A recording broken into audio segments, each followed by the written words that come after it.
안녕하세요. 성장하는 개발자들이 모이는 곳 라인데브입니다. 저는 디벨로퍼 릴레이션스 팀의 신윤서입니다. 저랑은 구면이신데요. 오늘 라인 엔지니어분 모셨습니다. 안녕하세요. 네, 안녕하세요. 네, 자기소개 부탁드립니다. 라인 데스크탑 서비스를 담당하고 있는 서비스 QA 이준수라고 합니다.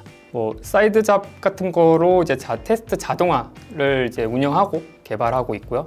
또 테스트 엔지니어 분들이나 QA 엔지니어 분들이 조금 업무에 도움이 될 수 있는 유틸성 툴들을 개발하고 있는 이준수라고 합니다. QA 모르시는 분들 분명히 있으실 것 같아요. 현업에 계신 분들은 뗄래야 뗄 수 없는 거지만 개발을 공부하시는 분도 저희 구독자분들 많단 말이에요. QA 어떤 직군입니까? QA는 게임으로 말씀드리면은 서포트 역할을 하는 분들이고요. 실제 서비스를 개발하거나 운영하시는 분들이 가장 많이 알고 계시는 롤들이 기획, 디자인, 개발인데 개발의 가장 큰 카테고리 안에 들어가 있고요. QA라고 하면은 T라고 하는 테스트 엔지니어 분들과 조금 혼동돼서 좀 사용을 하고 있는 단어이기도 해요.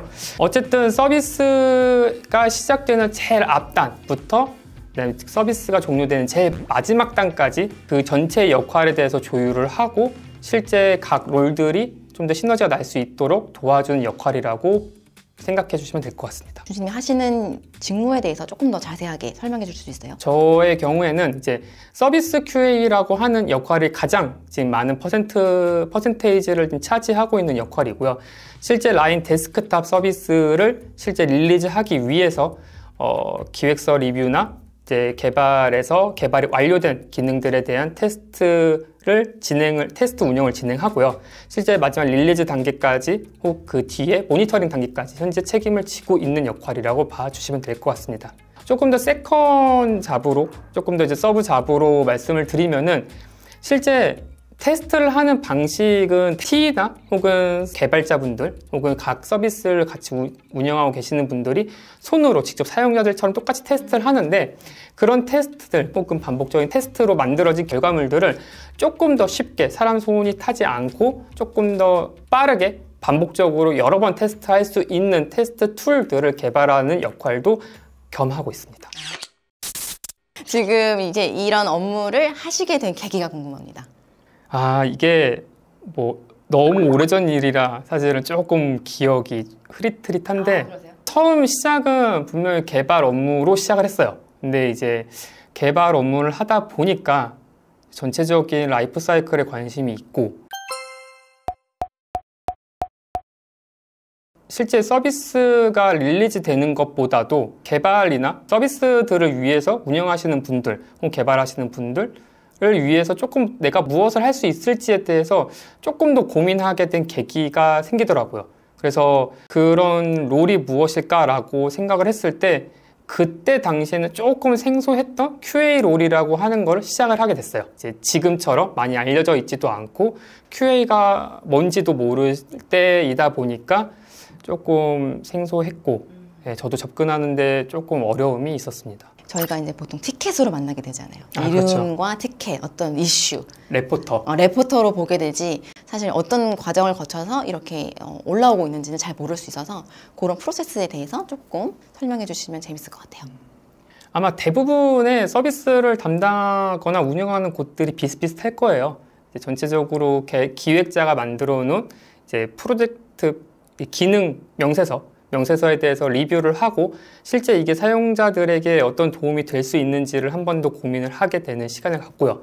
그리고 실제 그 기획서가 디자인과 개발팀을 거쳐서 완성이 되는 시점에 저희는 TE라는 분들과 함께 테스트를 어떻게 진행할지 플랜을 짜고 그다음에 어떤 점들을 테스트해야 될지에 대한 테스트 케이스들을 설계를 하고요. 그다음에 실제 개발이 완료되는 시점에 실제 테스트가 진행되는 동안 버그로 등록되는 티켓들의 중요도나 시급도 등을 판별해가지고 이거를 개발과 기획팀에게 전달하는 그런 역할을 하고요. 실제 테스트가 전부 다 끝났을 때 실제 이 서비스 혹은 이 기능이 실제 사용자들에게 전달이 돼도 문제가 없는지에 대해서 한 번 더 고민을 하고 마지막 사인오프라고 하는 거를 QA가 직접 하게 됩니다. 과정이 굉장히 길어요. 맞아요. 네, 정말 단순하지 않고 아까 말씀드린 처음부터 끝까지이기 때문에 꽤 길다는 생각이 들었습니다. 네, 그리고 마지막 말씀 안 드린 것처럼 네. 릴리즈 단계라는 것도 QA가 그렇죠. 해야죠. 릴리즈가 가장 꽂히지 않습니까? 릴리즈가 해야지 사용자들이 마주할 수 있는 거죠. 저는 QA 하면 사실 좀 뒷단에 있다고 생각을 했었는데 지금 처음부터 끝까지라고 하셨는데 좀 설명을 해주실래요? 왜 처음부터 끝까지인지. 뭐 간단히 보면은 사실 서비스의 제일 끝단이라고 생각하는 이유가 아마 테스트하는 그 테스트하는 기간에 생성되는 많은 이제 버그 BTS 때문에 이제 QA 혹은 T라는 분들이 제일 마지막 단에서 업무를 하시는구나 생각을 할 수 있어요. 근데 기획서가 생성이 돼서 디자인과 개발팀에 전달이 되기 전까지 그 기획서를 보고 실제 사용자들한테 어떤 도움이 될 수 있는 유용한 서비스인지 혹은 기능인지를 이제 체크를 하게 되고 실제 어떠한 것이 더 들어가면 좀 더 사용자들한테 도움이 될 수 있는 건지에 대한 의견을 피력할 수 있는 게 QA 엔지니어이기도 해요. 실제 개발이나 디자인에게 이제 해당 피처가, 그러니까 해당 기능이 이제 전달이 돼서 막 열심히 개발이 되고 있는 시점에는 QA와 T는 실제 그런 기획서, 명세서들을 보고 실제 어떻게 테스트를 하고 어떤 식으로 테스트 케이스를 구성해서 실제 릴리즈까지 성공적으로 할 수 있는지를 이제 구상하고 그림을 그리는 역할을 하게 됩니다. 혹시 준수님 프로세스 좀 얘기하셨는데 조금 더 추가적으로 얘기하시고 싶으신 거 있으세요? QA나 T들은 분명히 서비스 개발이 완료된 것에 대한 테스트를 꽤 오랜 시간 진행을 해요. 그러면은 마지막에 이 서비스 혹은 이 기능이 나갈 수 있느냐 없느냐를 결정짓는 거는 사실 QA라고 생각해 주시면 될 것 같아요. 엄청 중요한 역할 아니에요? QA 분들이 어쨌든 컨펌을 안 해주면 나갈 수가 없잖아요. 그렇게 봐주시면 좋죠. 제가 그런 얘기를 들었어요. 제조업 분야가 훨씬 더 QA 쪽의 어떤 영향력이라고 해야 되나? 그게 되게 높다라고 들었습니다. 제조업까지는 사실 제가 경험해보지 못했으니까. 근데 이제 이런 IT가 베이스인 회사들을 본다고 하면은 저희가 흔히 알고 있는 더 큰 회사들의 경우 QA라고 하시는 분들이 최종 사인오프에 대한 이제 핸들링을 하실 수 있는 최종 권한을 갖고 계신 분들이 꽤 많아요.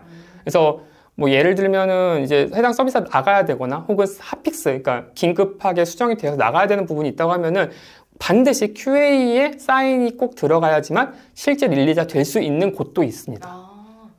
준수님께서 지금 이제 QA에 몸 담으신 지 한 10년 정도 계신 것 같은데 요즘 QA 트렌드는 뭐다? 이렇게 좀 말씀해 주실 수 있어요? 제가 QA를 들어왔을 중반부터 지금까지도 항상 핫한 이제 감자는 자동화인 것 같아요.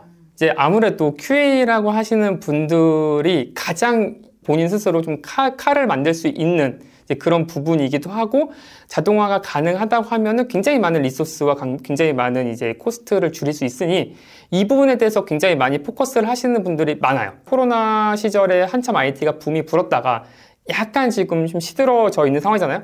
그러니까 그러다 보니까 조금 더 회사에서는 코스트를 줄이기 위한 방향 중에 하나로 자동화에 대해서 조금 더 계속 이제 언급을 하시는 곳들이 많아졌더라고요.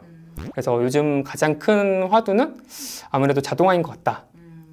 그럼 화두는 이제 그렇고 실제 현업에서도 많이 시도를 하고 있나요? 그렇죠. 사실 저희가 알고 있는 빅테크 회사들의 경우에는 자동화 팀이 분명히 운영되고 있는 곳들이 많고요. 실제 한국에서 있는 이제 그런 큰 회사들도 역시 자동화를 운영하시는 곳들이 꽤 많아요. 현업에 계시니까 자동화에 관심이 계신 분들에게 이렇게 하면 좀 더 공부를 할 수 있다 혹은 준비할 수 있더라 좀 팁이 있을까요?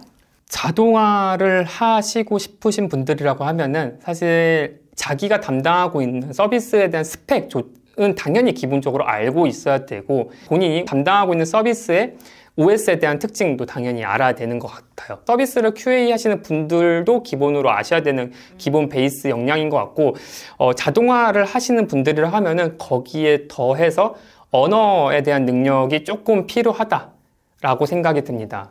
언어의 능력, 그럼 주로 사용하시는 혹은 좀 추천해 주시는 그런 언어가 있으세요? 자동화 툴에 한정 지어서 조금 말씀을 드리자면 하면은 아무래도 파이썬이나 자바스크립트가 가장 많이 흔히 쓰고 있는 이제 언어로 보시면 될 것 같고요. 제 경우에는 사실 그런 언어들보다는 조금 이제 자바의 디펜던시가 더 많이 있다라고 말씀을 드릴 수 있을 것 같습니다. 그럼 지금 현업에서 업무하실 때도 자바를 쓰세요? 저는 지금 자바를 계속 쓰고 있습니다.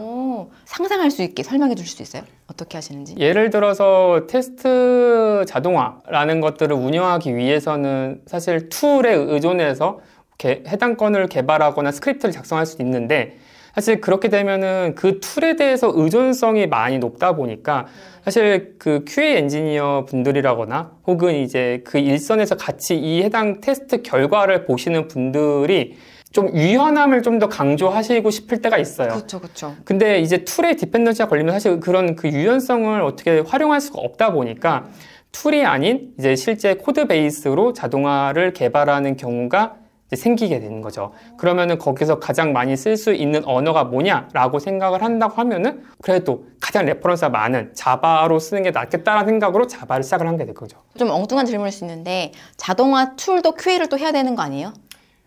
그 부분, 이게 항상 조금 이제 면접이나 이런 시기에 꼭 한 번씩 치고 들어오는 그런 질문이긴 해요. 네. 과연 요거는 검증이 된 것인가? 검증할 수 있는가? 당하네요.